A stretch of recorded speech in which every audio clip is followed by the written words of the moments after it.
error counters, PoE, and QoS statistics on every single interface. Now, all of this information is automatically analyzed to produce plain English answers. Problems get solved faster because more information and intelligence is brought to bear. This is what Total Network Visibility is all about. Knowing more about your network than with any other solution. TotalView is easy to acquire, as everything is included in the core offering.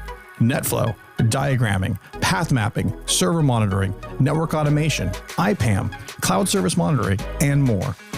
Putting your trust in a monitoring system can require a leap of faith. From inception, TotalView has a more secure architecture and build process that helps to protect their customers. Contact Path Solutions today, where you can learn more about their competitive upgrade program, Total Network Visibility, rapidly deployed. Find out more at www.pathsolutions.com.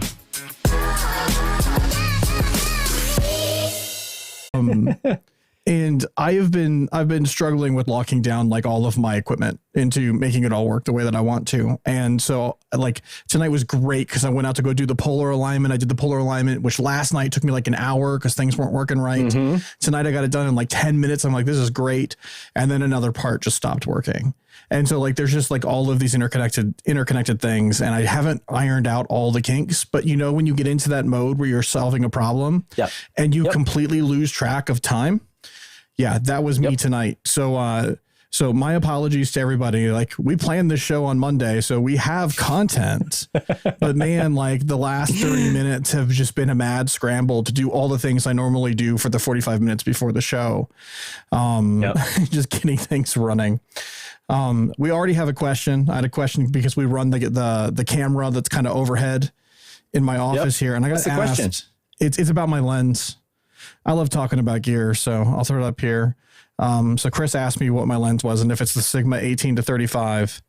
And no, that's a good guess on the lens. The whole setup that I have is Olympus. And so it's Olympus EM1 Mark II body with a, it's the 12-100 Pro lens. And so it's a bit different of a lens, but there you go, Chris. I just kind of wanted to acknowledge your question, and I haven't had time to catch it in the chat, so you get to be part of the live stream. So that's the gear I'm using. What camera are you using, Tony? A 920. The Logitech 920? That's a Logitech. The HD 1080p. You know what I'm talking about? $40 on Amazon. That camera is like the workhorse. I have one literally sitting immediately next to I have one sitting immediately next to my other camera because that's what I use, the Logitech 920, and it's crazy. That's been like the go-to camera for like, I don't know, like 5-6 years, and it still is. And in consumer tech, that's just insane. To have something that lasts that long is kind of like the go-to, and I'm sure there are better out there now, but like it's still a workhorse. It's really good. Chris says he's only good at naked hardware, not non-naked. So he had a hard time telling what it was. All right. Oh, excuse me. So I see Ultimate Doomsday from Twitch. That's cool. So we've gained a few Twitch followers. We've not been promoting it. Rock on. Yeah, we haven't been promoting it a lot. So Ultimate Doomsday, man, like I'll tell you, like if you really want to be part of the conversation, go to networkcollective.stream for now. Like we're trying to be across platforms. But we're still new, so don't think that there's nothing going on. There's a lot of chat going on YouTube. So if you want to be part of the conversation, just jump over to Network Collective. So Jordan, does vMix Social pull in the Twitch chat? Yeah, so I can see if someone comments. If he comments, can you tell him like to throw a comment in and see if it updates? So we'll throw it up. Yeah, well, he did. That's how I knew he was there. Oh, I don't see it on the board. Yeah. All right. Well, that's weird. Yeah. So we have a program, right, that watches the YouTube chat, watches Twitter. That's how we pull all this stuff in, is I can just click on it and it comes up. And so, yeah, we definitely watch that as well. So cool. Thanks for joining us. Got some other friendly faces in the chat here. Preston, man, how you doing? Chris, I've already acknowledged you. The 920 was on the 920 was on the NFT challenge coins. Yeah, these are cool. That's right. So really Tech Field Day sent out shallow depth of field sent out challenge coins. They're really, really cool. Like I've heard of challenge coins. I've never had one before. Typically a military thing, right? It comes out of military, federal government. And, I don't know the history. I know it's a military thing, but for as long as I've been in cybersecurity, they've been at like every event. So like when you win an event, you get a coin. Yeah, I have heard about that. So they sent them out. That was really cool. I'm thinking like, how can we use that with Network Collective? Like, what can we do with challenge coins at Network Collective? Because I think it's a great idea. So they came out, and Chris is right. The one side is the Field Day logo, but the other side, I'm gonna try to get this, but is C920. The camera. It's too much glare, but yeah, because this year was all virtual, and so that's why there's a coin from 2020. Let's see what else we got going on here. Andre's in there. Jair's asking asking blue light glasses. Yep. These are blue light glasses. Jordan had me buy these giant lights. No, I'm kidding. No, I did. But sitting here, staring at the screen all day, working around all this for streaming and everything, it's just been tearing my eyes up. And so I wanted to give them a try. I heard great things about them, and I gave them a try, and they really do work. I feel much like more relaxed. Like normally I get up and I like rub my eyes and like I go step outside and I can't see anything, now I have a much easier transition, going inside to outside and inside the house to where I am out in the workshop. So yeah, they're Gunnar glasses and they work really well. I mean, I'm not a spokesperson, but so far so good. Nice. So our friend Donald went over to Twitch for you and he sent a couple test messages. So check in VB Social and see if those pop up. VMix Social failed for me. Disconnected. Yeah, I'm just having an ultimate failure. You know what happens though when we start the stream? Like this is why like my sound effects don't play when I tell you. I'm like, they don't work, man. I click the button, and it doesn't work. Right now the page is just reloading. When we know right before we came on stream, we tested it and it worked. Yep, and now I'm getting a connection timeout. So I'm just gonna have to throw these types of things up there. So all that work we did on Monday. Look at this. Look at this comment. All this work we did on Monday of rearranging lighting and trying to get Tony set up. There it is. And also, did you guys notice my background? Yeah. No more working in the fake black background. The whole point of sort of having a green screen for one was to hide all the junk because I work in the workshop. And for two, so we can switch out backgrounds, sort of be thematic. And and we just never did for me. Like Jordan's touting his like awesome photography and I got nothing. Yeah, I'm gonna have to while you're talking, I'm adding my most recent. I got a picture last night. That's cool. Yeah. Yeah, so I went to our the place where we get our sort of, I don't know, it's not royalty free, but it's where we get media content that we can include. Yeah. And this is one of those paid backgrounds that we get. So I went ahead and grabbed a couple of them, and hopefully throughout the streams, we'll be cycling through them. Maybe every stream, I'll try to get a different one up. Mine are going to be, obviously a little bit network themed, bits and bytes and stuff. And I thought they were cool. I thought they were fitting. Yeah, that is cool. And thank you for recognizing the lighting. Yeah, I did. I did buy new lights because I had these little tiny lights before. They were about this big. They were like maybe 6-inch panels, 6-inch diagonal. And what they were doing was creating like a spotlight effect on the green screen. And it just became so hard to sort of chroma key that out. So instead I got these big panel lights and they weren't much more expensive, but they have a much wider lens on them. So it sort of diffuses those shadows that I'm creating onto the green screen. So you don't see much of it, and just made the green screen effect and the chroma key much tighter on me. So we like it. It looks good. All right, I'm gonna try to do this live. Let's switch it out. So multi-view. Yeah, I'm gonna just do it all live. Come on now. We'll do it all live. You write it, we'll do it. We'll do it live. No, that's sweet. Oh, that's a crisp one. No, well, this is not. That's actually not crisp. So I'm gonna pull it up here. We'll do a little show and tell. It's definitely not as crisp as I would have liked it. So let's go ahead and we'll bring it over. So this is Orion Nebula. And when it's in low resolution, it looks fantastic. When you zoom in, it's okay. It wasn't completely in focus. I got a new focuser for the whole rig, and that's one of the things that's messing me up, by the way. So I got some clear skies last night, and got some nice detail. Unfortunately, it's just a little fuzzy out of it. But yeah, that's the picture from last night. I couldn't be happier, right? Like, you pick up this hobby, and then you're just so dependent upon the weather. And then we just had 2 months of garbage weather, just absolute garbage weather. And so yeah, I'm very happy. I'll put it as my background, even though it's not the best picture that's out there. I would have loved to have been taking additional pictures as we're talking right now, but that's the reason why I'm late, because it wasn't working. Everything's out there. Hey, John is here. John Duran. Hey, John. John is a coworker of mine, and very cool. We're going to be doing actually something very similar to this, but inside WWT. And so it's a project that we're working on for some ideas, and I think it's a fantastic little project. And of course, I get to bring what I know from here to there to make it all happen. So I'm kind of excited. Do I have any coworkers that joined, or does anybody care? Does anybody care? You know, it's so funny. Let me break out for a second.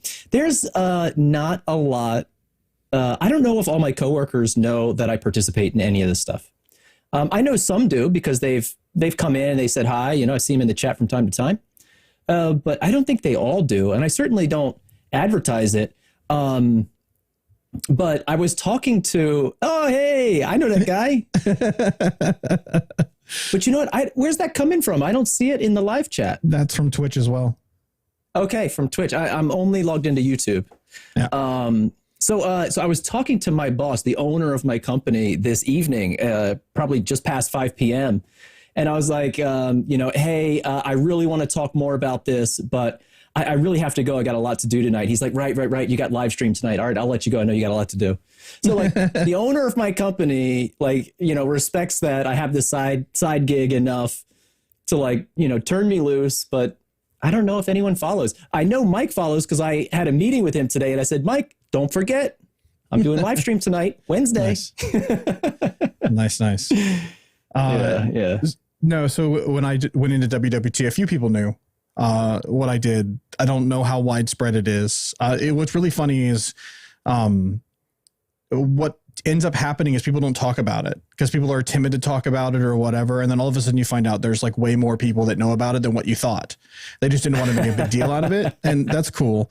And I've kind of had that experience at WWT. I came in, I went through the whole interview process. Network Collective is something I put on my resume, right? It's a bunch of work. It's kind of some proof of confidence and whatever, but but I went through the whole process, not even mentioning anything about it. And it turns out half the people who were involved were regular listeners of the show. So they all knew about me well before I knew that they knew who I was. So that was, that's always interesting. So some exciting stuff today too. Just general news, like geek stuff. Okay. So this is just me being excited about stuff, but I like talking about it because it's whatever. It's not necessarily networking, but SN10 flew today. So this is, SpaceX's prototype Starship down in Texas that they're working on. And, they've flown 2 prototypes before it that resulted in rather dramatic, unplanned disassemblies and explosions. And this one still resulted in that, just a little bit differently because it landed kind of. It landed and it was leaning when it landed, and it sat there for a good few minutes. So they brought it down. It was nice and smooth, but something didn't. I don't know if it was off target and it was like half on the pad, off the pad, or something bent, or something happened that it was leaning. And then I'm sitting there, I'm eating dinner, I'm watching what this stuff is going on. And then I just look down, I look back up, and there's a big explosion. I'm like, did they do a replay from SN9? Like, what was that? And no, it had actually fallen over. But that was really, really exciting. And they got, way closer than what they've done previously. So that was kind of neat to see. I'll be interested to hear what went wrong about why it was leaning. But yeah, I follow SpaceX quite a bit, so that was a neat thing to see. And then yeah. Okay. Well, I remember last week is when we or NASA. I say we, like we had anything to do with it. When NASA landed a rover on Mars. But it was news to me to find out that 2 other countries' space programs also landed craft on Mars in the same month. Yep. But I just think it's so funny that, like, especially local news, maybe national news, we really only hear about NASA and the stuff that's coming out of U.S., SpaceX. But we don't hear about these other countries' space programs. There's a lot of countries out there. You're not following the right people, man. You're on Twitter. Take a look at some of the people I follow. I know just about every launch, and I know when we're landing there. Like the 3 there was awesome. It was very unique. And the reason why all at the same time is because there's a transfer window. There's a time in which Mars is much closer than it is any other time, and that happens every 2 years. And so it also aligned this year. There was a big hype about the fact that Mars was closer than it's ever been, and you'd be able to get bigger views if you have a telescope with Mars. Like that was big. Like it was in the mainstream news. It was such a big deal. It was we won't see Mars this close again for some ridiculous 800 some odd years or something like that, just because of the way things aligned with the orbits that we were just as close as possible.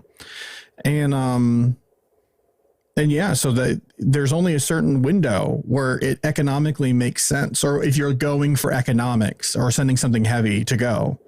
And so they all go at the same time. So if you're sending something that's going to be landing that needs additional boosters and other stuff, it's not just a probe that's going to just burrow its way into the soil in a rapid descent, then you're probably going during the transfer window. And the difference is amazing. No, that makes sense. Yeah, that makes sense. I mean, when I heard about the other country space programs also landing, I'm like, why wasn't this in the news? Everyone's talking about the NASA. What's going on?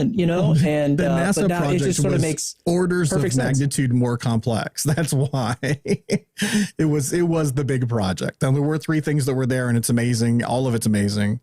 But yeah, it was. It's. Miss your timing and hit Jupiter. Yes. Actually, it's a really funny. Here's a little tip for you. The most efficient way to make it to the sun is to go to Jupiter. So most people don't think about that when you think about orbital mechanics, because of the way the Earth turns and how fast we're moving and the amount of speed you'd have to decelerate to go straight to the sun. It's actually more economical to go out and back.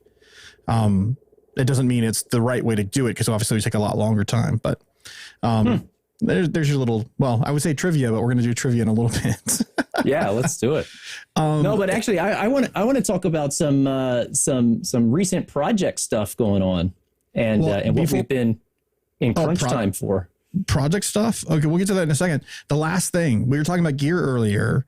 Our new video streaming editing machine showed up today, which is also a major distraction today. Bitcoin miner. Yeah, that too. It's actually doing that right now, by the way. And that's why the soundboard doesn't work. No. I have 2 desktops sitting under my desk right now. I'm a little cramped because I had to, and that's one of the reasons why I was scrambling. I had moved all the cables over to the new machine to get it set up. And then I had it arrived already. Oh yeah, it's at my house. Yeah, it's running right now. I know you ordered it. No, I ordered it over the weekend. I was shocked it came in that fast. And where'd you get it from? Did you go to Newegg or Tiger Direct or somebody else? It was from Lenovo directly. Okay. And so it's a Lenovo Legion. If you were paying attention when the other cam was going, the box is sitting there because I didn't want to toss it, because I'm going to be shipping this other one to you so that you can run the live stream. Yeah. We've got some cool plans coming up later this year. That's right. And Tony's always evolving. Things are always evolving. And Tony's going to have to MC the live stream. Yeah, MC, not MC. You already MC. You're going to have to play board manager and make all this work. Because I'm going to be on the road for a while. So looking forward to that. It's going to be awesome. You're going to be our correspondent from the road. Yeah, absolutely. And so it was time to upgrade and get a second PC for all this stuff so that, we each can run it. It's also probably good for a backup if we get into a situation where my internet's down, which happens far more often than our uptime with this live stream would suggest. Like I'm waiting for the day that it's like, I just can't do it because it is what it is. Right. So, and you know what, when that time comes, and I mean, when we get the rig down here and we'll probably test out me doing one here, and go through the motions and stuff before you hit the road. And, but before that, I'm probably going to get a gig upgrade here at my house. Yeah. That sounds like a great reason. When I moved in here, which was now 5 years ago, I got 75 up, 75 down for like $44. And now 5 years later, I'm still at 75 up, 75 down at $50. But like the gig is $89. It's not $89 here. I have gig, but man, it's expensive. No, it's $89 with Verizon Fios fiber. And but people, like my friends at work, right? They're all like, techies and nerds. And they're like, why don't you have a gig at your house? You're a network guy. And I'm like, because I watch the pipes. I never hit 75 megs with everything streaming in the house. I never hit 75 megs. YouTube, Netflix, HBO, whatever. They're like 5 megabit tops, 7 megabit tops. I'm not doing 4K. So I'm not doing 4K. It's just 1080p streaming. Yeah, it's 5 megabits, 6 megabits. I never even hit 75. So Preston tells me I need SD-WAN, and he's not wrong. Except for SD-WAN is great, and it does have some benefit, even with a single link. But with a single link, you don't see nearly the same benefit as if you have dual links.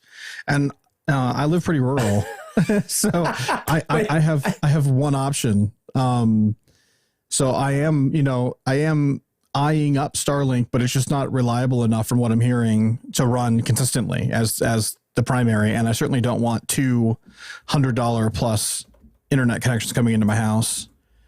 So yeah, that's not going to work. Not going to work for this either. But yeah, so SD-WAN's really funny. So I have a story around that too. So back when we started the podcast and Yvonne Sharp was on, she worked at Kindred, I believe it was. And as part of working there, she had an SD-WAN appliance at home, and she lives even more rural than I do. And so she had like that thing hooked up to a DSL line and like a MiFi. And so when we started recording podcasts, like everything was great. Like it was no problem at all. Like for being rural, her connection, it felt good, and we recorded all the time. And then she left and went to another job, and she lost the SD-WAN appliance. She went to some place that didn't have it. And it was like night and day, like someone flipped a light switch. All of a sudden, like she was dropping out all the time. She was having to switch between different connections manually. Like it was like, wow, we had no idea. We knew SD-WAN was helping, but we had no idea it was doing that much. What is this, Tony? SD-WAN is just a rich man zero tier? I don't know. I don't know. And you put that on Twitter too. Oh boy. So you said you wanted to talk about projects. What'd you have in mind? So I wanted to talk about a little fun project I'm just dipping my toes in, and I got to thank Kevin Myers last night. I had to pick his brain a little bit. So he's Central Time, I'm Eastern Time, so we ended up meeting at about 11 p.m. my time and talking to like 12:30 a.m. But at my job, we have a couple of different facilities. Some are well connected and some aren't. And we're trying to get better internet access. There's a single broadband provider at this one location, and we're trying to get better internet access. And I got so excited about a project because initially we reached out to some local providers and said, hey, can you get us direct internet access? What does it cost? This, that, and the other. And they want a fortune per month, an absolute fortune. You said it's on an island, right? Yeah, it's on an island, which has a connection going off to the east and the west. So it's not like we're like at the end of a tail. the backbone runs through the island. You know, there's two bridges. It's well connected already. Yeah. Local broadband is just unreliable and not a very good service. And so anyhow, you know, after talking with Kevin, I got some awesome ideas. And I went back to my coworkers who were all sort of working this together and said, hey, you know, I got some ideas. Can we try a different way to do this? And my boss caught wind of it. And he was like, he sent me a message and was like, we totally need to be doing this. And it was just, you know, it's just so awesome when you get like the boss's buy-in to do something that's absolutely crazy. Crazy for me because I haven't done it. So I'm really just going through it. But this is something that, you know, Kevin probably does in his sleep. But it's sort of building out an ISP. You know, instead of buying service from an ISP, why don't we pay for the fiber and go land in a data center somewhere and get our own space? You know, we would start small, you know, with internet access and then, you know, maybe land some equipment in there. But this is sort of a new experience for me. And when you get like here's what I say. The more crazy ideas the boss comes up with, the higher my budget goes. So he's like, can we do this? And can we do this? And can we do this? And I'm like, just like counting it up. Cha-ching, cha-ching, cha-ching. So, nice. So I'm excited about that. So that's going to sort of be a new venture. And like my boss told me earlier, he's like, we're finally going to put that CCIE to good use. I'm like, finally. Finally. Nice. Yeah. So it's been a lot of fun and just sort of figuring it out. So if anyone's got good advice, you know, join me over in the Network Collective Slack.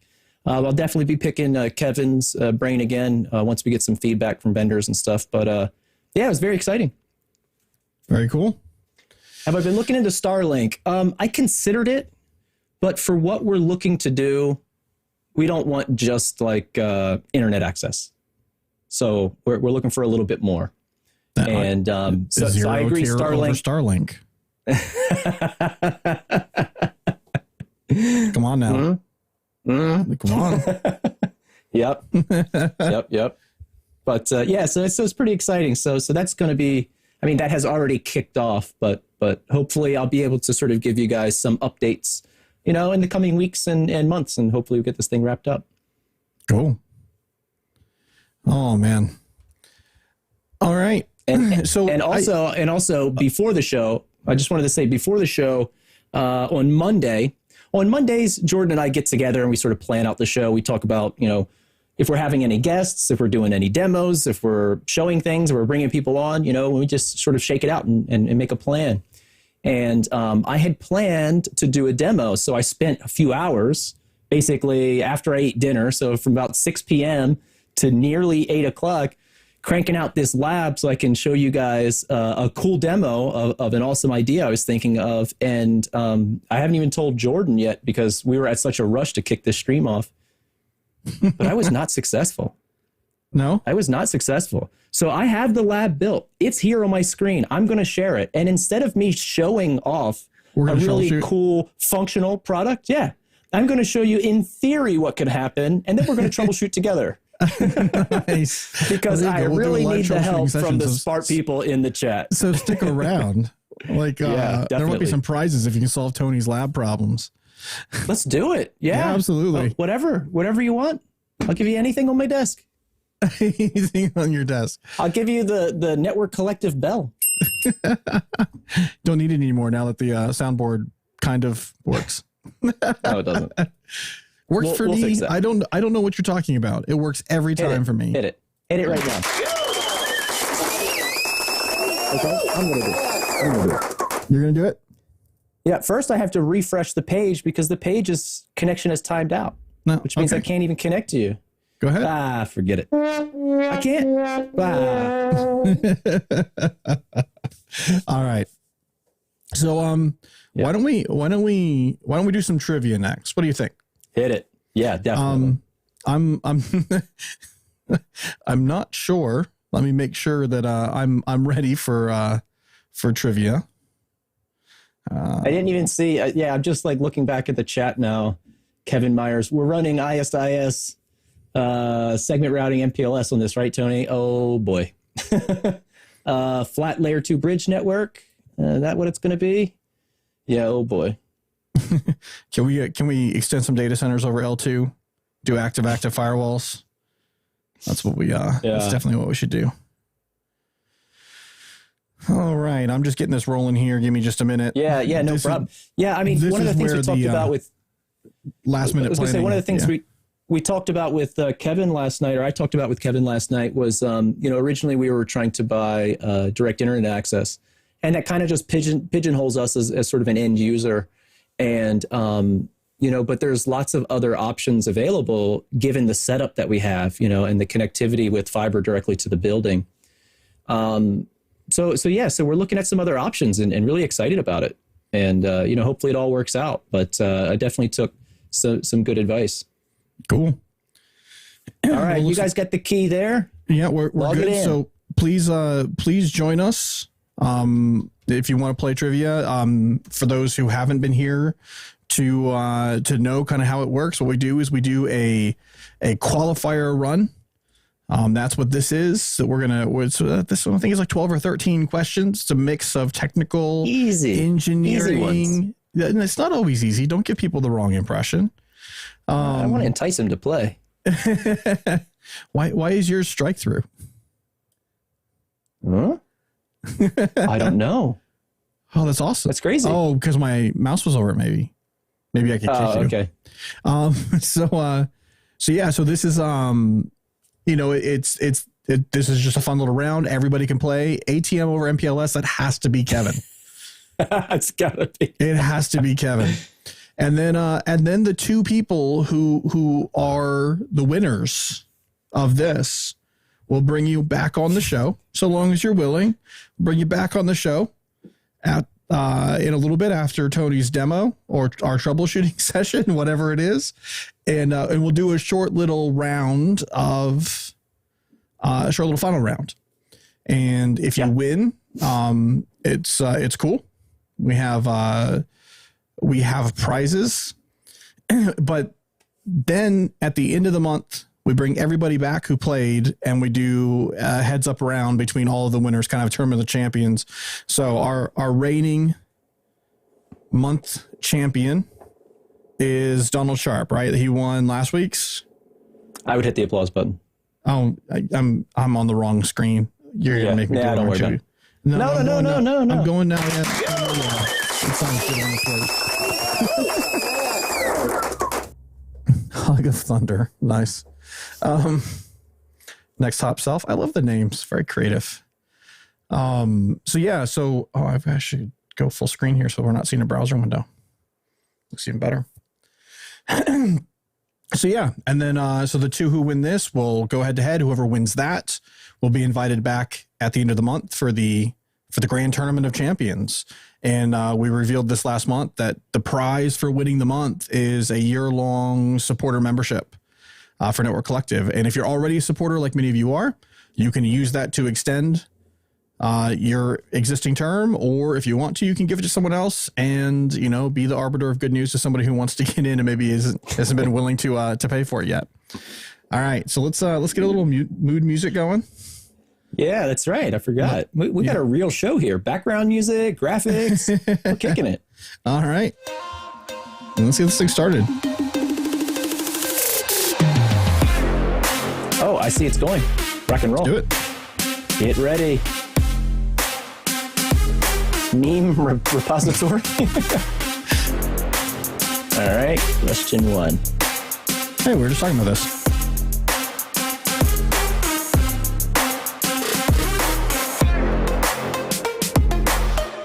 Oh.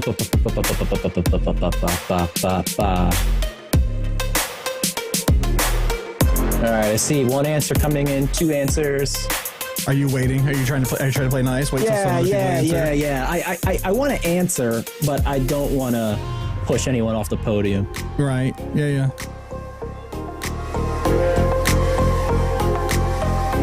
All right. A lot of people know their stuff. Right. Nobody chose ramen. I'm disappointed. I freaking love ramen. All right. Who's Pete? I have absolutely no idea. Is that Preston? Possibly.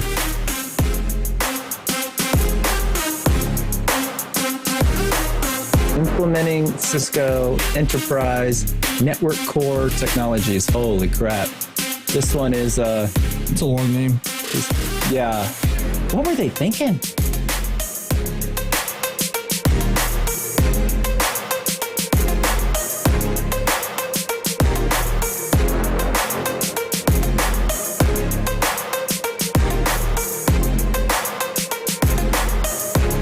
Oh, I clicked the wrong button.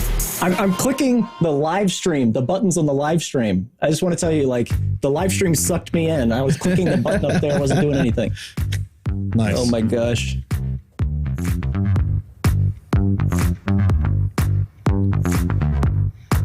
This one I liked. I like this question.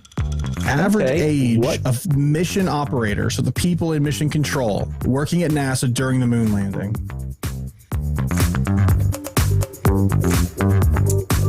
I don't know. Do I gotta take a young? guess You on think they that. were old? I'm gonna go middle of the road on this one. Might be safe. When in doubt, go see. Yeah. No.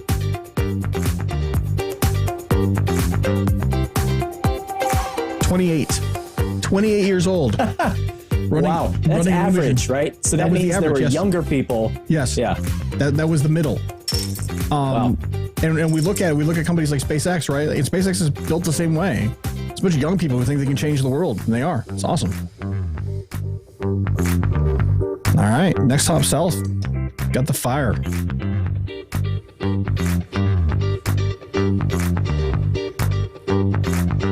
Oh, this is a good one.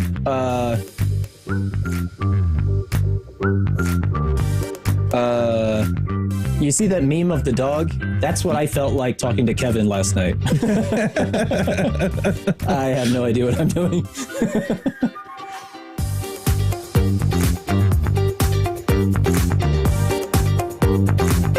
All right, this is a good one. I'm not sure. I'm gonna go with what I think.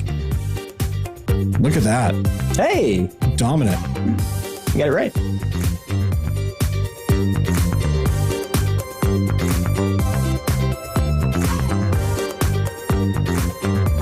This is Tony being mean.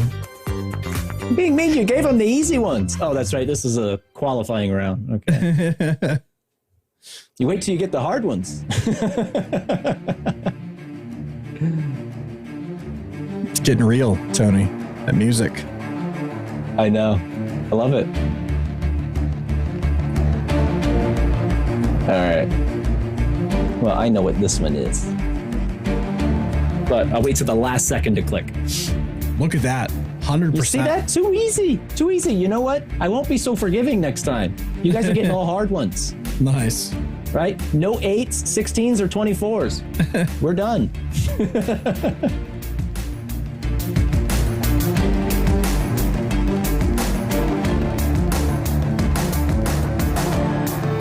Wow. Wow. So I think questions like this are just equalizers. Everyone just gets to just throw their hand in the ring Jordan, and see who comes out on the other end. I made this question. I didn't did? make it. I guess I did. It wasn't a question I took from somewhere. And there was an image that went along with that. I don't know if you caught that, but I linked the image No, I of didn't see the image. That would have saved me some the time. statue, because it was like this, and you get to see how tall it is and how big like the Legos look. So not that you would be able to judge accurately the weight, but at least you would have some visual reference of exactly what it was. We've got a game going. It's close. We're halfway through. No kidding.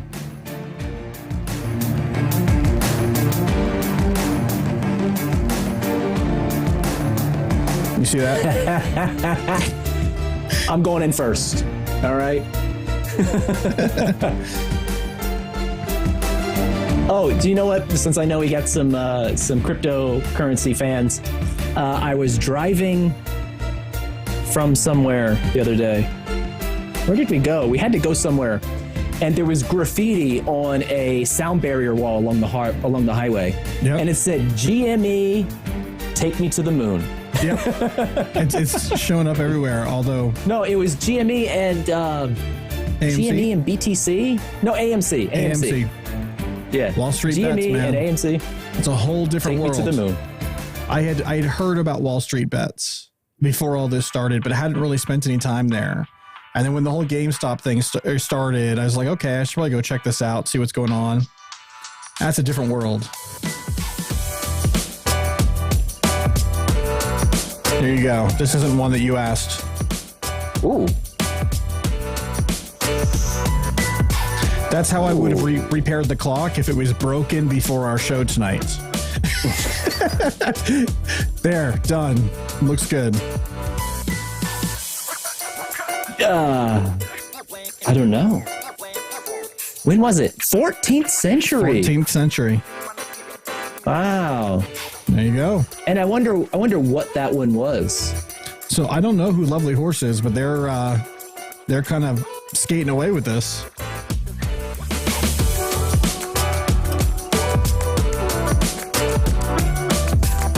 I think I know this one.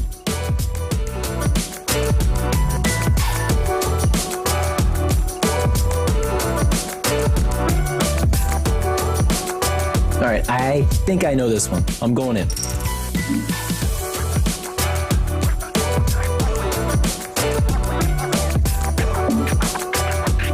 Nice. Nice. Yeah, got it. All right. Moving along. All right, here's one for you.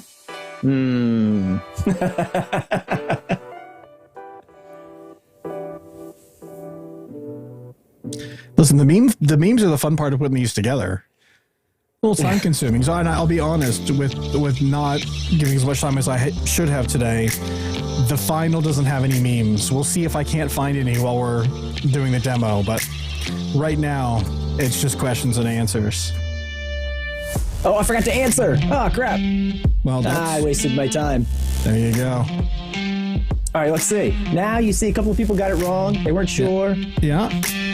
I don't know Well, if they were taking a dive just to appease me. You know, just be like, oh, we'll pretend like this is hard for Tony. I don't want harder binary math questions. Make it stop.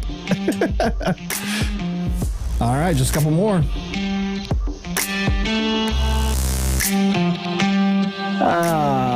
I know this. I'm going to give you my answer. Now, the reason I know this one, when I was in elementary school, they used to have like, not show and tell, but they would like call everyone to the auditorium or whatever, and they're in an assembly or something. And there was a guy there doing like tricks and stuff, and he talked about this number, and he wrote it out on a piece of paper and stretched it all the way across the room, you know, and you got to see like exactly how big that is on a piece of paper. Nice. You know, that was just sort of like that visual association. And see, I've never forgotten it. Made an impression. Whoa, P taking the lead.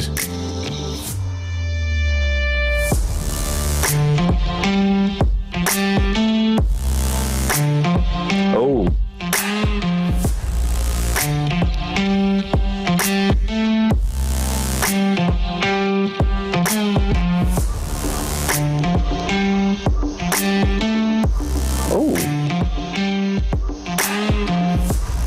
A little bit of physics in here. I didn't answer. That's two, Tony. That's all right. All right. I think that was it. So let's see who won. Woo! P. All right. Who's that out there? Who's all P? right. Yeah. There we go.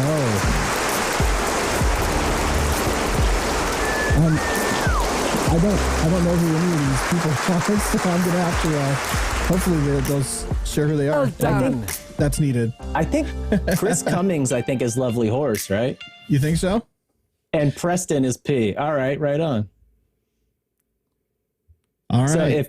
So if you were Lovely Horse 93, which is his OnlyFans website username. Oh, I'm sorry. This is too good. He says, "Oh, I clicked the wrong button, but this is even better."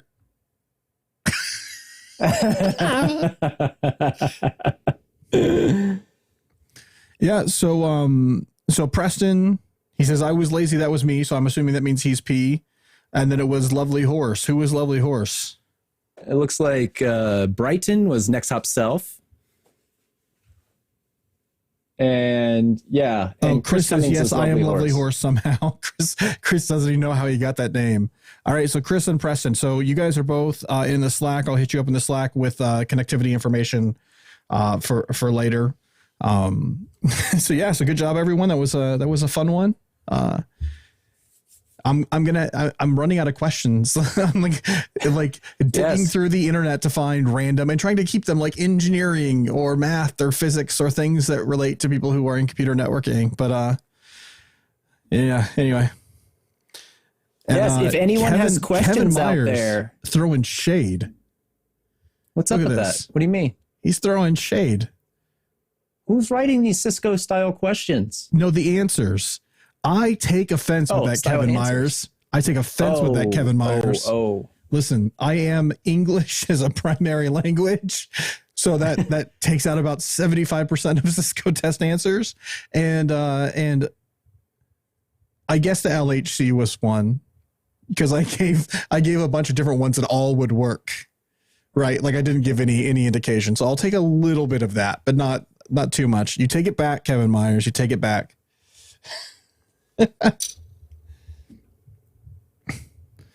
Let's see if there's anything else in here. There's some gems I wasn't paying attention to. Yeah, so Carlos just acknowledged and saw during there how effective the green screen is on what you're drinking. Yeah, that's great. And let's catch it up. See if there's 45. Donald Sharp didn't like my question about age. 45 is old. Question mark. Let's see. 13 Minutes to the Moon podcast. Chris, you got to tell me more about that. I don't know anything about the 13 Minutes to the Moon podcast, but it sounds like it'd be up my alley. Let's see. Oh yeah, there it is. Chris saying he's Lovely Horse. All right. That looks like I'm caught up.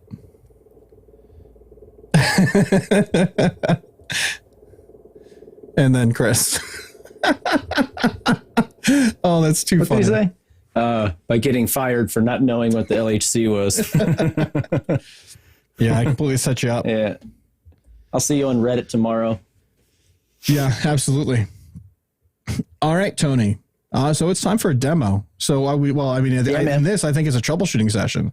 So this is going to be a troubleshooting session. Yeah, I'm all set up, I think. I think you're set up. Yeah. Yep. Let's go ahead and bring up your desk with the two of us. We'll make sure. Okay, yeah. That's really looks small. Good.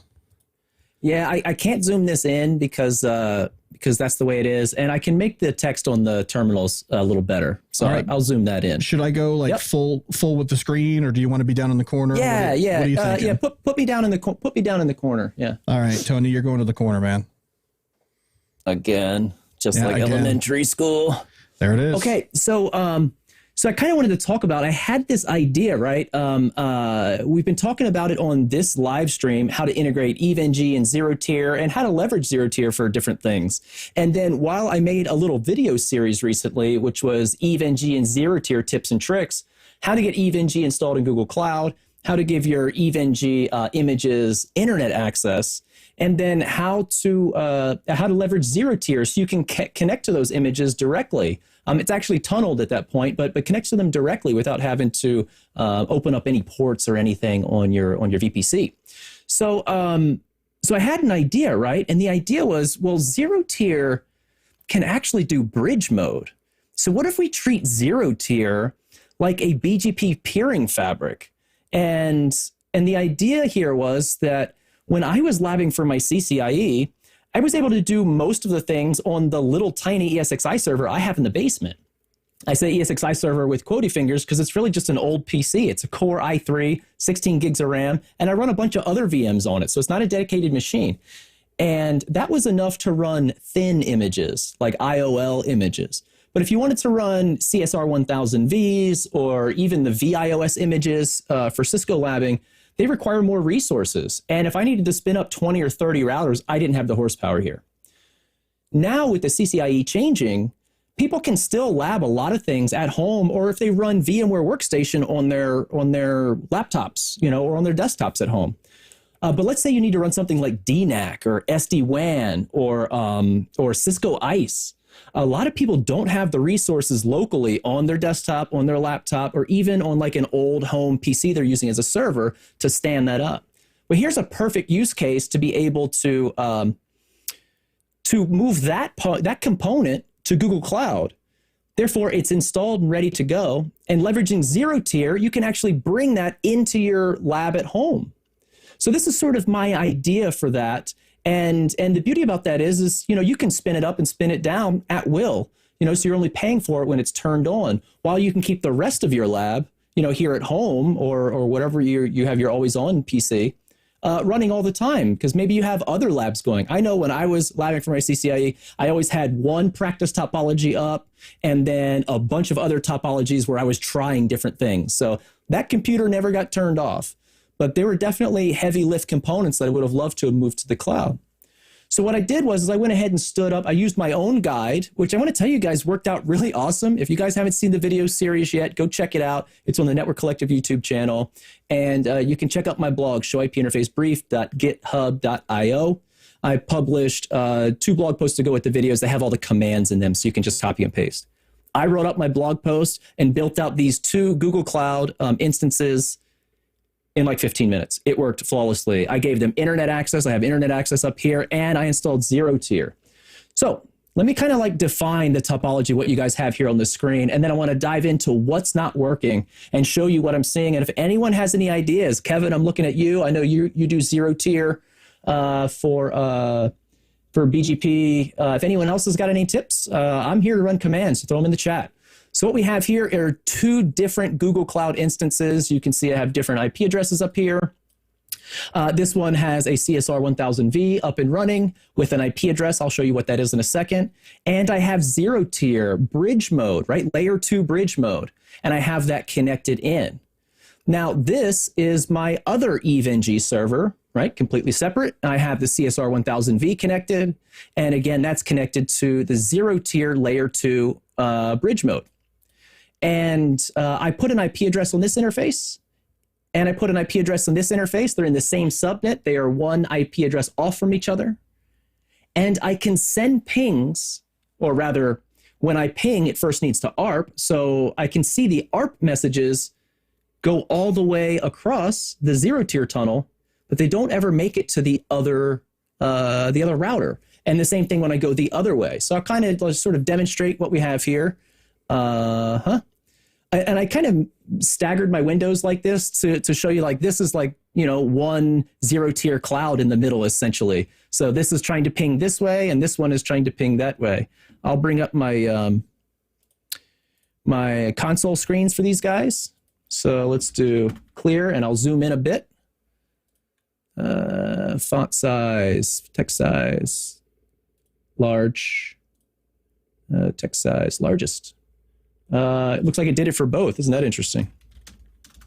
Okay. So this prompt right here is for this EVE-NG server, and this prompt right here is for this EVE-NG server. So I'm connected via the zero-tier network, so I can do like zero-tier CLI, -CLI, list networks. I'm joined to my network. It's right there. And this network only has two things on it. Zero-tier CLI, list networks. If anyone from zero-tier wants to hop on and help me out, that'd be great. So they are joined. And in fact, if I pull up my zero-tier console, I have these 2 guys right here connected, and I have them set to allow Ethernet bridging and do not auto assign. So that treats them basically like the end of a cable connected to a switch port. So we should be allowed to fully encapsulate frames. So what did I want to show you next? Oh, okay. I know what I want to show you. Let's go to the consoles of each of the devices, and I'll see if I can't increase that window appearance font, and I'll step it up to 20, and I'll step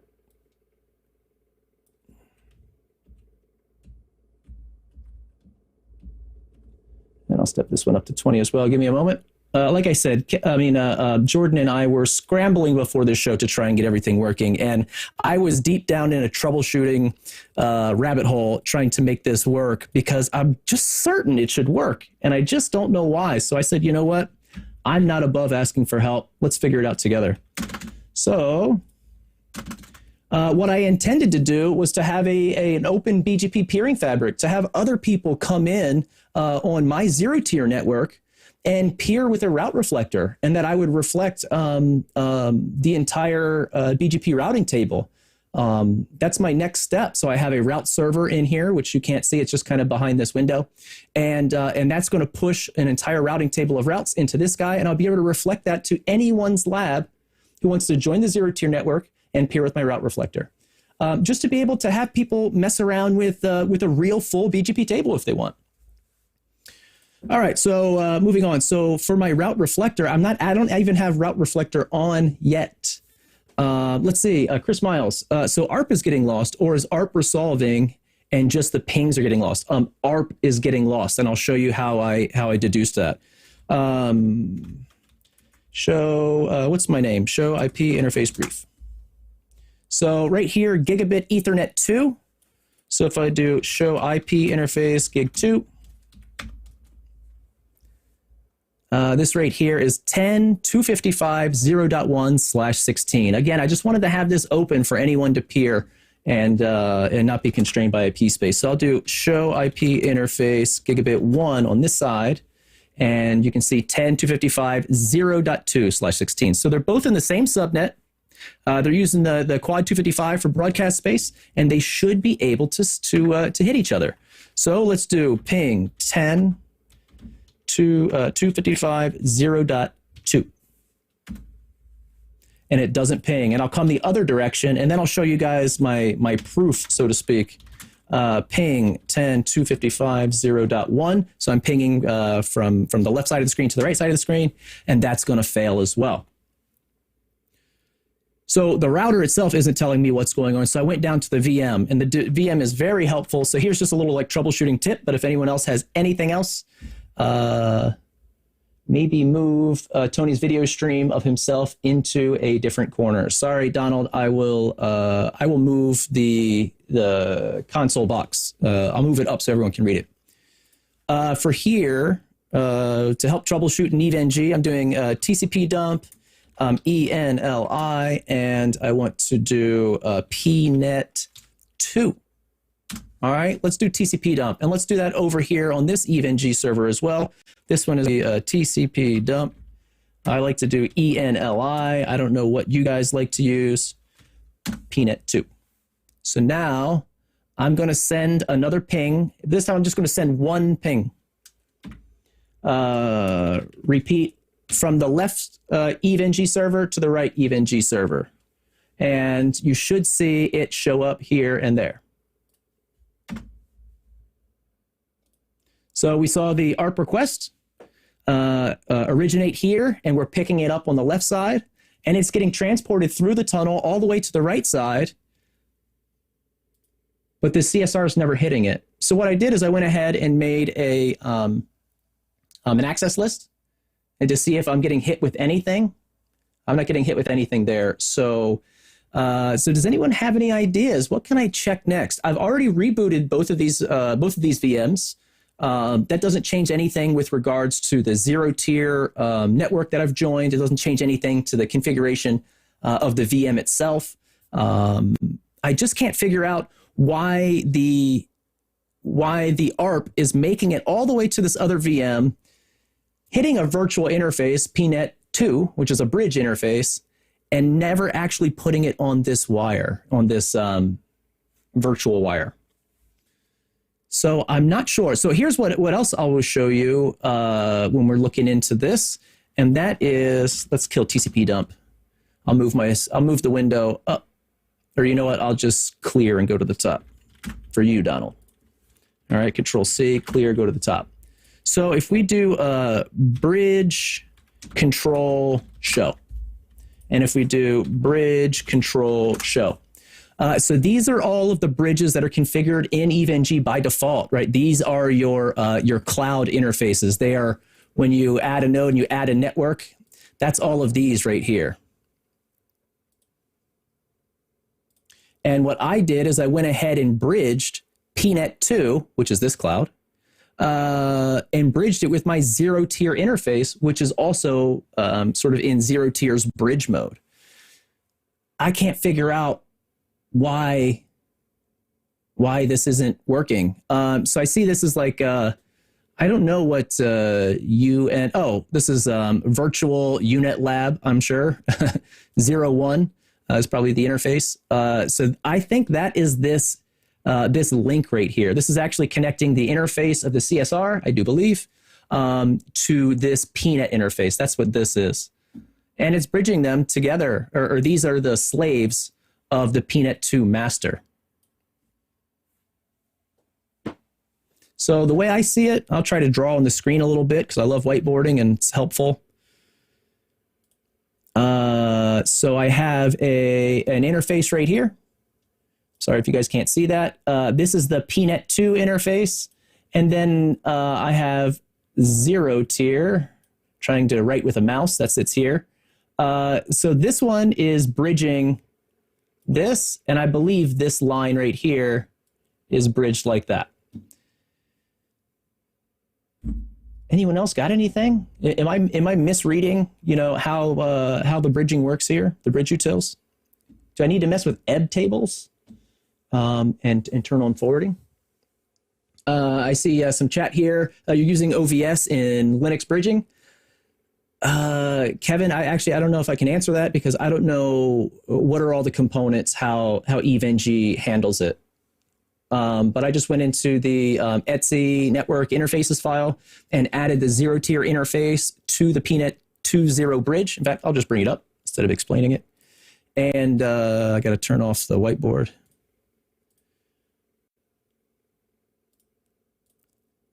So again, I'll clear and go to the top. So if I go to like Nano, Etsy network interfaces, I'm down right here. This right here, I have it on interface PNet2, so that's Cloud 2. That's what I have connected on the topology. And my bridge port is this right here, which is my zero-tier interface.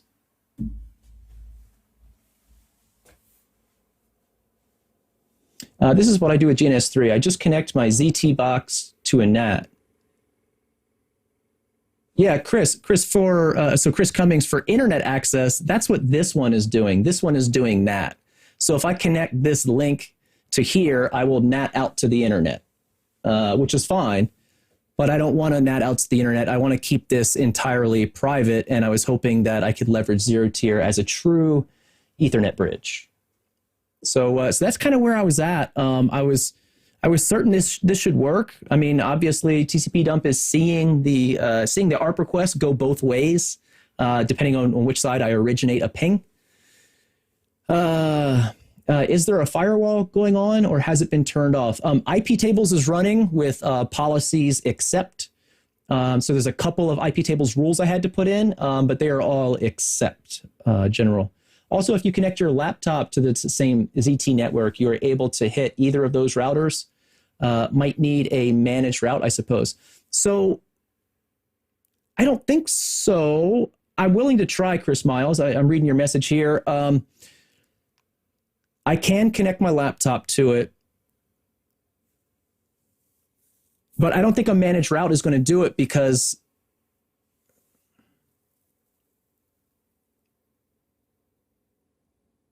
zero-tier is just supposed to be like an Ethernet switch.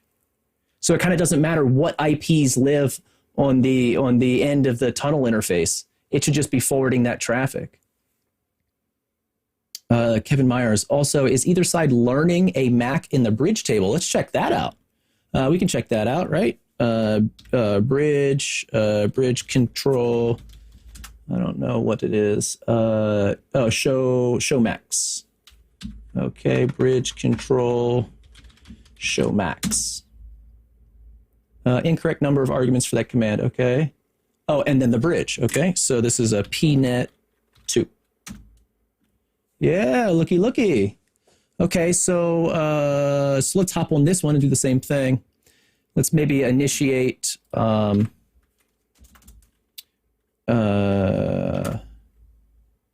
am I doing? Bridge, CTL, show max, and this is going to be pnet2. So I know those max are not the max of this CSR 1000V. We just hit something similar with LACP PDUs. Kevin Myers, yeah, Laz. Eve does something funky things in bridging. Oh, Laz brings up maybe there's a kernel patch for bridging, could be causing problems. Maybe. Chris Cummings is VS running ZT on a VM host and then bridging there. Oh, a virtual switch running ZT VS? Yeah, I'm not sure, but I know these Macs are not it because the MAC addresses of those guys are where's my TCP dump? TCP dump, ENLI, pnet2. So if I go over here, initiate a ping again, you can see they all begin with 50.0.0.0.0 and then their interface number 1. Last says, what's the, versus running 0 tier on the VM host and then bridging there. So I run 0 tier through the net that is in the topology. Okay. Oh, so you run 0 tier. Let me see if I can understand Chris Cummings properly. You run 0 tier on a Linux host running in the topology and use that to connect out. Is that right? So my point was that you should try running 0 tier on an Ubuntu VM inside the topology. Boom. Okay, just making sure. Yeah, I think we're on the same page understanding that. I can certainly give it a try, but I didn't have enough time to try that before the live stream. I really thought that this should work, right? In fact, I think if I just take 2 Ubuntu VMs and just throw them in a hypervisor and do this same thing with 0 tier, it will work. So I wonder if there's something funky going on with it. So that's going to there's a lot of avenues I can go for troubleshooting, but again, I didn't have enough time before stream.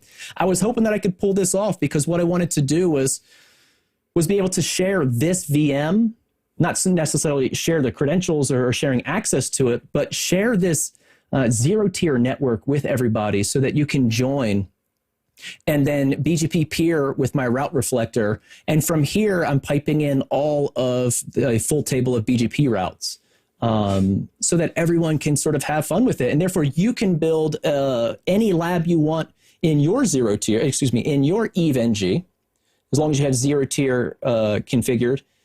And you can have a full BGP table, if you want to practice multi-homing or anything like that. Let's see, there's a good convo about bridging patch for 0 tier in Network Collective Slack labbing. Ooh, can someone drop me a link or plug me in there? I'd love to find out what it is. February 16th. All right, thanks, Kevin. I'll see if I can dig that up. But yeah, I'm open for suggestions. Got a couple of good suggestions here. So I will likely handle that after stream.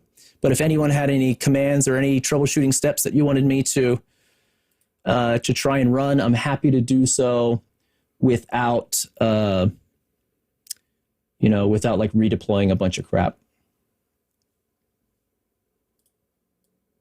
Let's see, Network Collective. So says at Carlos, one is in GCP, the other is not in the cloud. I don't know if that's true for this specific environment, but that's what you were setting up as a concept, right?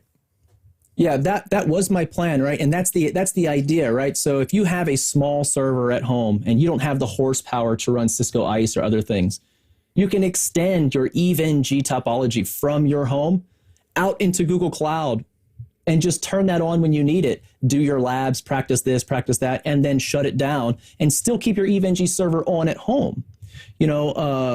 Without having to move your topologies back and forth. I found that to kind of be a pain, as I was always making topologies in my local Eve. And then when I wanted to lab something with heavier VMs up in Google Cloud, I had to import it and make sure the same images were in both and make sure that, the configuration loads properly. And I just didn't want to have to go through that. So if we could extend an Ethernet bridge, a virtual Ethernet bridge with zero tier using layer 2, it should work. You should be able to ping. I mean, obviously, I'm tunneling the ARP requests through, but they're just not sort of hitting that VM. I don't know how to make it hit that VM. vSwitch promiscuous mode is what Carlos says. I would focus on maybe getting the direct connectivity working from the laptop to the ESR on the same zero-tier bridge before cloud to cloud. Maybe that will lead you in the right direction. Chris, I will definitely check it out. I'm not going to do it right now because the machine that I'm streaming from, is also I would be joining it. So I'll do that after stream so that zero tier doesn't dork up me being able to provide you guys with content. But yeah, I will definitely check it out. And if any of these land on a solution, I'll be filling in the Network Collective Slack, and I'll probably be rejoicing on Twitter. Yeah, we'll do it the next stream. You bring it back up and we can talk about what you found. I'm really excited about this piece. So this is a route server. So what I did was Kevin Myers, again, I'm plugging him a bunch of times today. Kevin Myers had a blog post from like 5 years ago, I don't know, called 500,000 BGP routes in your lab topology. And it was about how you can use a BGP dump from RIPE servers and a Perl script called BGP Simple, and it will read in that dump and actually form an adjacency with a BGP peer and start sending those as NLRIs. So it's as if you're getting a full live feed, although it's pre-canned. It is a full live feed with all of the AS paths intact, with all of the attributes, transitive attributes intact. So that's something really cool, and I wanted to be able to do that. And Kevin's blog, actually, he had done all the work to get this working and created a VM that will just boot up and do what you need it to do sort of very quickly. And I couldn't get his VM to load in Google Cloud. So instead I SSH'd into it, moved all the files I needed out into this Ubuntu VM that I do have in Google Cloud. So I kind of just ripped him off, but hey, it works though. I did get this working.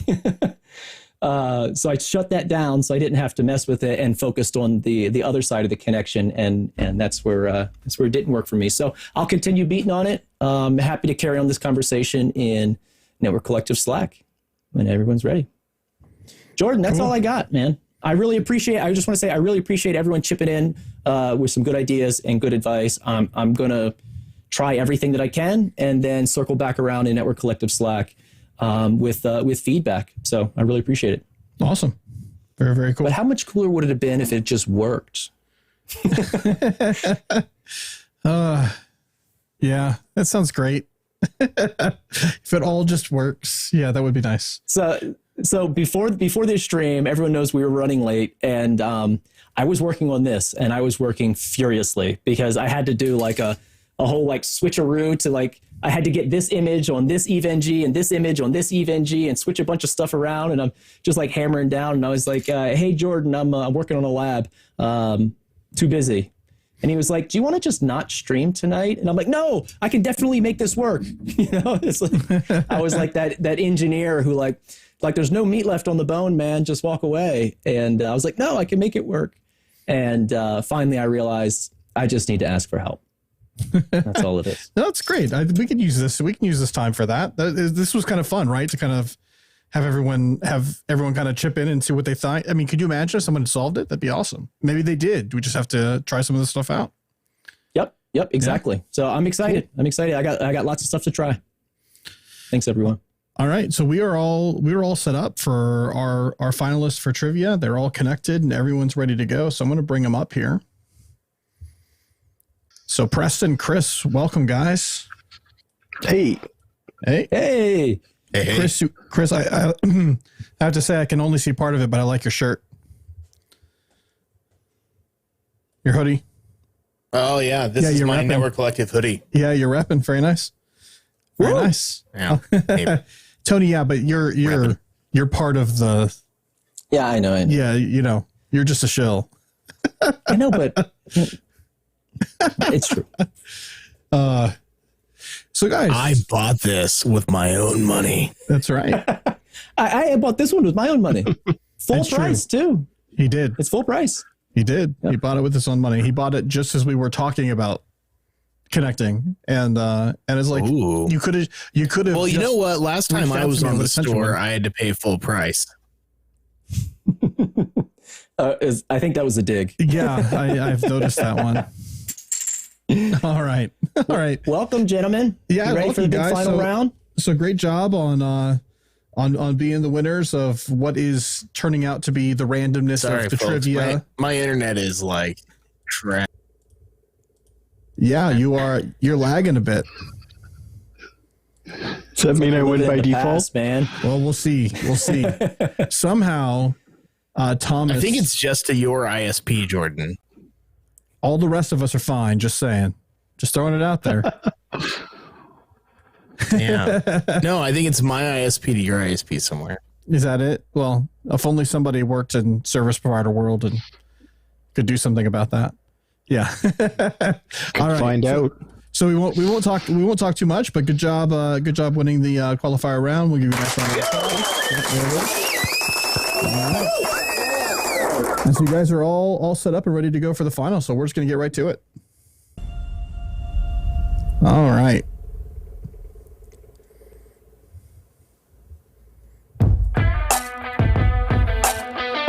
Now with more memes because I did it while you were.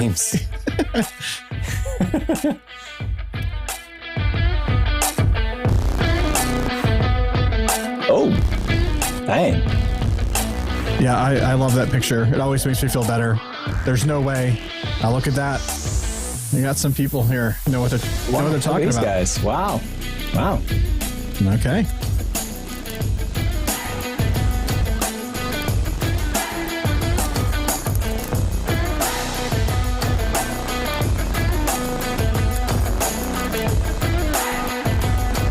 Okay. It's gonna be a quick round. No kidding.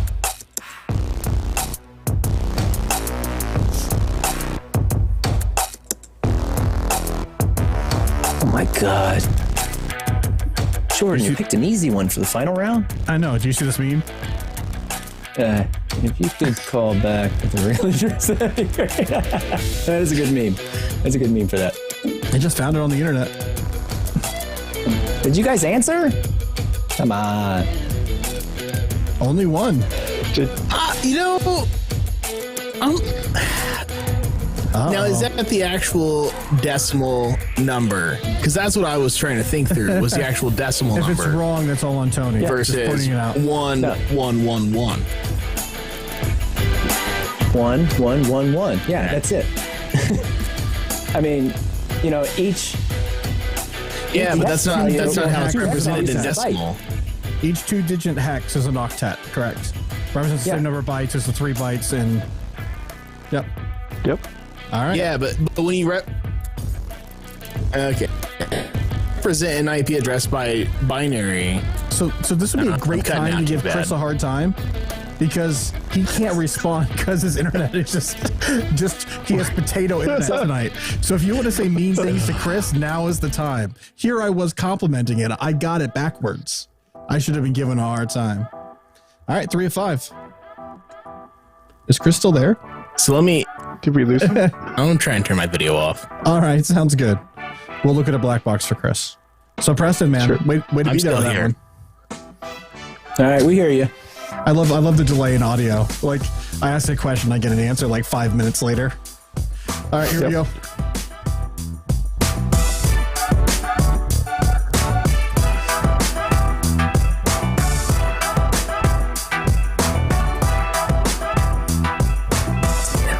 I think maybe you've mentioned that before, Jordan.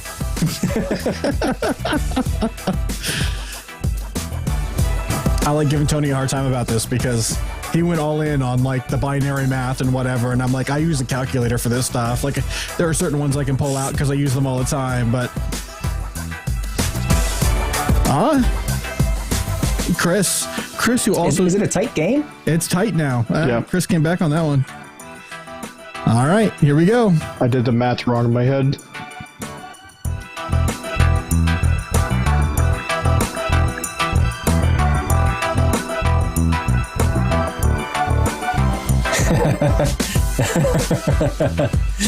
So who got that one right? Oh, Chris. Chris came back. How did you know that? I had no idea what punch cards were used for. I had no clue. So, Preston, I would have been right there with you, man. There's just no way I would have gotten that. So yeah. How did you know that, Chris? So I'm still going to contest that. I knew that. I don't know. Who knows? Why do I know anything? What is it? What is he even saying? I don't know. we're just gonna say congrats. Well done.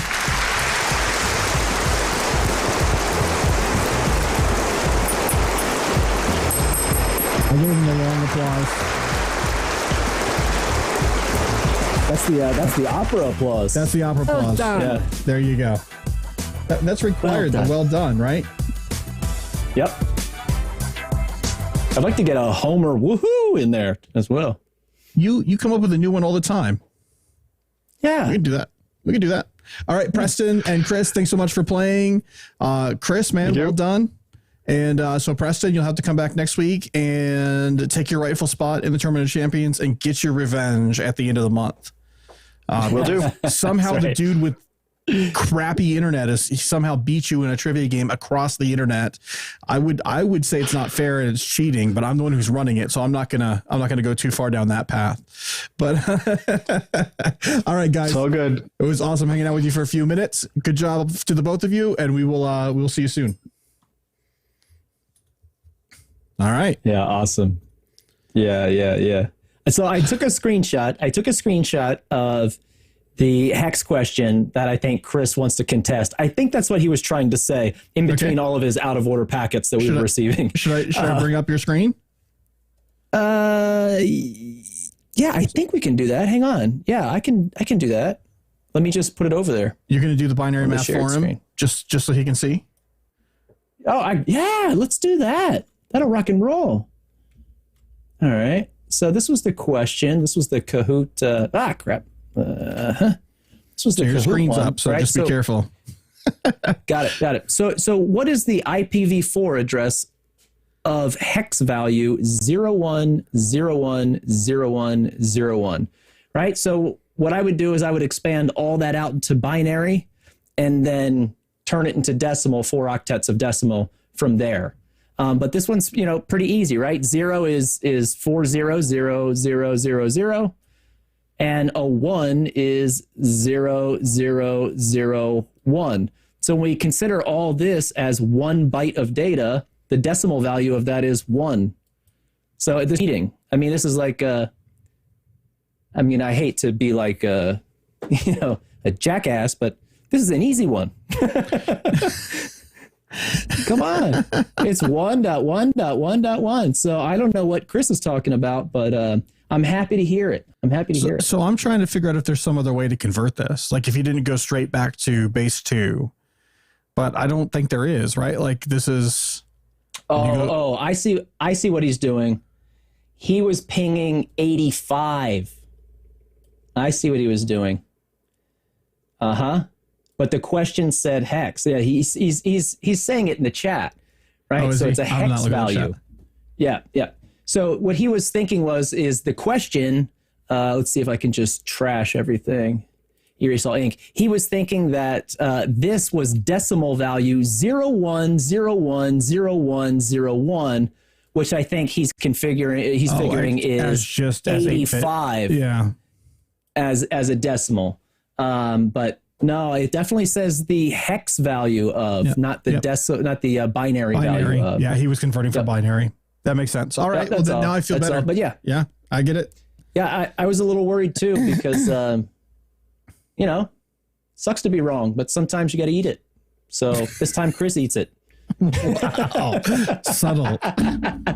Wow. Well, I mean, had he been right, it would have been me who ate it, So Right, it's no but problem. he couldn't have come at you quite that hard because he's not even on I got anymore. one. Jordan. Here's an old saying.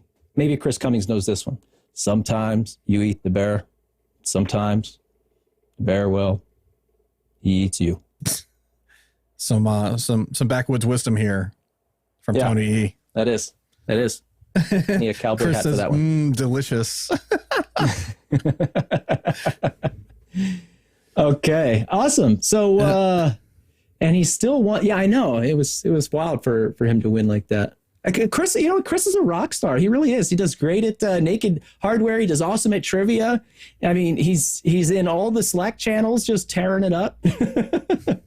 I can't keep up with the level of brilliance. There it is. I knew Chris would get it. I hope. Big Lebowski. Yeah, that's like this. the dude. Yeah, This is good. Some from Carlos here. So this was back to your troubleshooting session. There should be an ongoing segment called "How many engineers does it take?" How many engineers does it take to solve an ARP problem?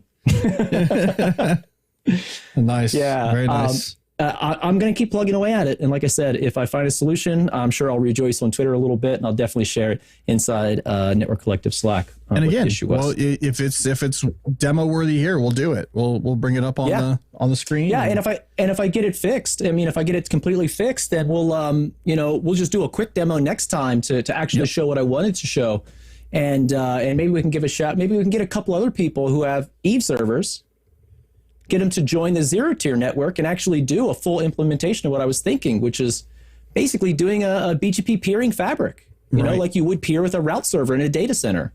It has everyone's routes and it's just reflecting them back. So you only have to have one peer. Oh.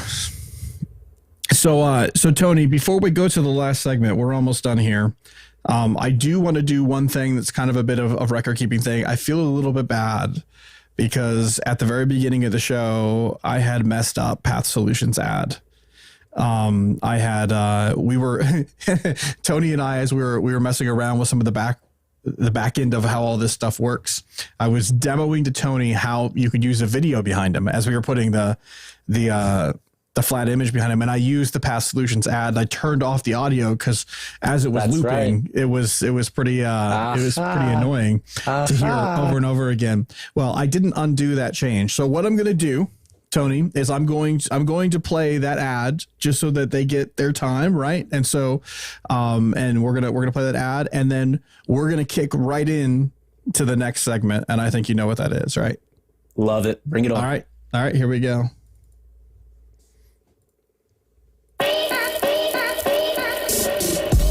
Path Solutions has over 2 decades of experience building network monitoring systems designed to give you total network visibility. TotalView's automation means it can be fully deployed and configured in minutes, monitoring every device, interface, and server in your entire infrastructure. And it goes deep, collecting performance, configuration, 19 different error counters, PoE, and QoS statistics on every single interface. Now, all of this information is automatically analyzed to produce plain English answers. Problems get solved faster because more information and intelligence is brought to bear. This is what total network visibility is all about. Knowing more about your network than with any other solution. TotalView is easy to acquire as everything is included in the core offering. NetFlow, diagramming, path mapping, server monitoring, network automation, IPAM, cloud service monitoring, and more. Putting your trust in a monitoring system can require a leap of faith. From inception, TotalView has a more secure architecture and build process that helps to protect their customers. Contact Path Solutions today, where you can learn more about their competitive upgrade program, Total Network Visibility, rapidly deployed. Find out more at www.pathsolutions.com.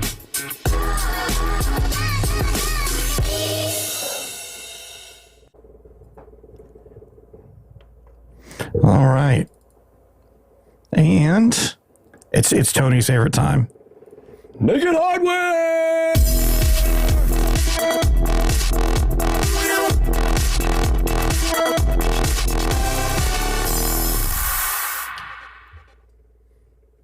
All right, everybody, it's that time of the show where we do Naked Hardware. This is where I show you an image of a piece of networking equipment without its chassis, without its case, just raw circuitry.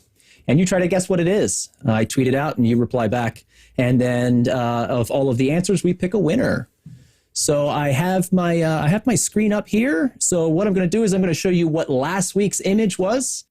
And then we'll talk about it. We'll review the winners, and then I'll show you a brief snippet of this week's image, and then I will tweet it out after the show. So this was last week's image. This is a really high quality image. First of all, sometimes they're not that great. You know, I've taken most of the pictures for Naked Hardware, but these past few were contributed by a Network Collective community member. So very, very awesome. That was Mr. Preston. So thank you very much. And you guys can all thank him. What did I want to say? Oh, so I always get a really good kick out of sort of diving into these circuit boards. And one of the things is, I'm going to zoom in on this region right here.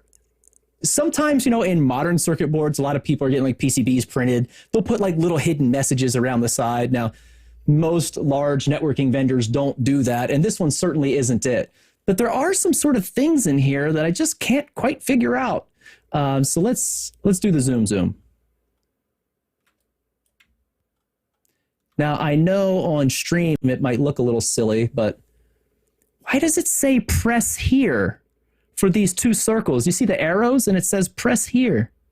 What is up with that? Can anyone fill me in on why they have that and it's on so many circuit boards? So I don't know what that's used for, but I always find this stuff fascinating. This is a really great picture, so thank you very much. And let's review what we have here. I go over to the answers, and we have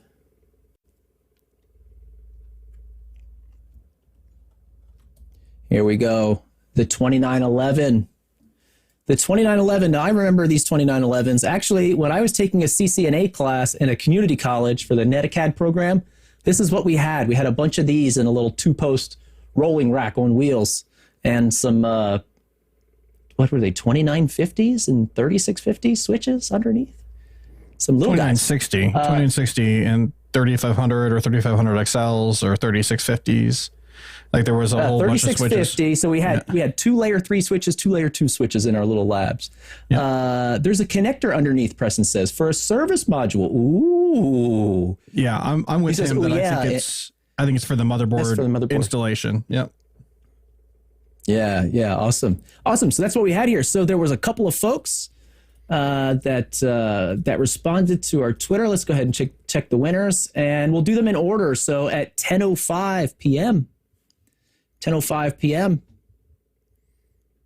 That's Here we go. quick. We have my friend Carlos Padilla. Very nice. Right there, 2911 ISR. And woo, Carlos!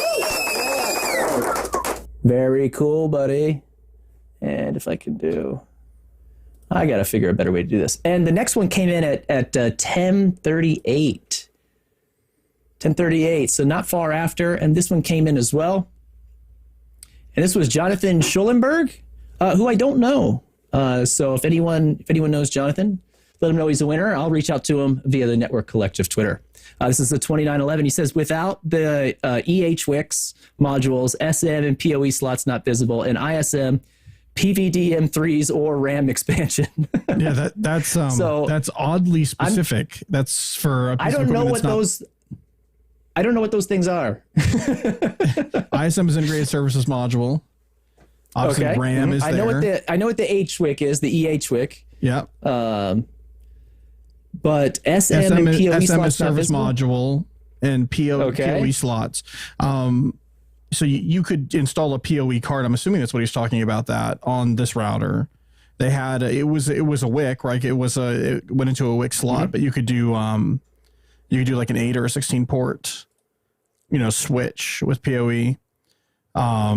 Yeah, so it's a bunch of stuff. So well done. Yeah, good job, him. And then also I have someone who's not a winner. Not a winner. Yeah, not a winner. Not a winner. So Mr. Chris Cummings said a 2901 ISR, And then I think Carlos set him straight on the 2911. He said, I just took a picture because I thought this was so funny. I was wrong and I brought dishonor upon my family. Chris has been right more times than he's been wrong with Naked Hardware. So so this is nothing, just slip right off the back, no problem. Hold on, there it is. Thank you, Laz. I was searching for PVDM. PVDM was voice. Okay. It's media resources for VoIP. Okay. Yeah, I'm like, I know that acronym, but there's so many of them that just sit in the back of my head, or initialism that one sits in the back of my head. And I was like, PVDM, like I'm trying to remember. Yeah, that's what it was. Thanks, Laz. Okay. And so we're going to break out another one, and this is going to be another one of Preston. So Preston gave us a whole bunch. If you guys have pictures of hardware, I'm looking for crack open an access point. I'd really love to get some access points in here. Access points, routers, switches, firewalls, any piece of networking gear, even modules. I'd love to see some modules. Take some pictures of it, send it my way. You can email it to Tony@networkcollective.com. I'd love to collect them. So I'm going to do another one of Preston's this week, and then Preston, you can win next week's because I have one of my own to bring in. All right. So just a little quick peek what we have here this week. I really like this one. This one's a good one too. All right. How about that guy? You recognize it? Now, all I do with these images is I block out the serial numbers and the barcodes so that they can't be looked up for parts numbers, and any logos that are printed on the boards themselves. So I cover those up so that's not so obvious. This one has another one of those caddy corner fans. What's up with that? The fan that's at an angle on the back corner. That's weird. Yeah. Weird. I am not like you, Tony. I haven't opened like every box I've ever touched, because apparently this is what you do. But that's one that's interesting, and that threw me off on another one that we did a couple weeks ago, where the fan, there was an angle for the fan, and you would think it would be part of the external structure of the box, but the external structure is it's just a box. And so I don't know if that's for efficiency to get a better flow from like the center of the board, because if you put it on the edge in a corner, the fan is only pulling from like one side of the box, not the whole board. So it makes sense to me, but it's just weird to have the outer structure then not represent what's inside. You just have this hole that the fan is blowing air into. It's weird. It's different. Yeah. Yeah. So, so this was Preston's starting a business, by the way. ping me on Slack. Charge you $12. He'll charge you like 1 Bitcoin. No problem. One Bitcoin. Yes. Sure. All right. That's a great idea, Preston. Like you could sell privileged access. So we'll get that, Tony. We'll put that out on social media, on Twitter specifically. Just a little bit. And the way you answer is to reply to the tweet with the answer. And we want the Naked Hardware hashtag. This is something we're changing, right? We're going to switch it up. So we always say reply with the Network Collective hashtag. And this time we're starting from here on. We're going to switch that up to hashtag Naked Hardware. Nope. Because you're already replying to Network Collective.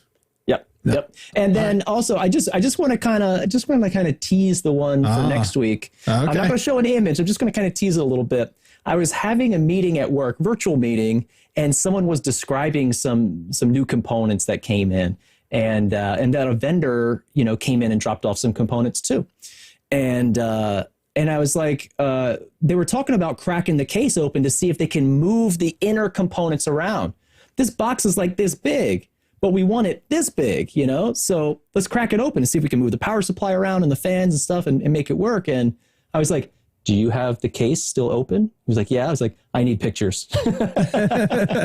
Has to give pictures. So I got some good ones, and it's a very cool device. And so I'm very excited to share it. So awesome. All right. Well, that's it, guys. That's all I got. Yeah. I think with that, we're going to wrap it up. We'll be on again next week, 8 p.m. Eastern, Wednesday. All the regular places you want to find us, networkcollective.com is kind of the epicenter. That's where you can find all the places that we're at. Definitely want to have you subscribe and like and share all of our stuff on YouTube when we come across it. Tony, you just put out that great series. I put out a video series around EVE-NG and Google Cloud, giving your images internet access and leveraging zero tier in Google Cloud. And so, if labbing is your thing, if you're pursuing certifications and you're using EVE-NG, Dude, you got to go watch the series. It's not a long, dreary one. I did it very concise, about 10 minutes or less. A video. I did 3 videos. I got some good feedback for it. So I hope to be able to put out some more content like that. Yep. But definitely subscribe, hit the notifications bell so you know when we drop new content.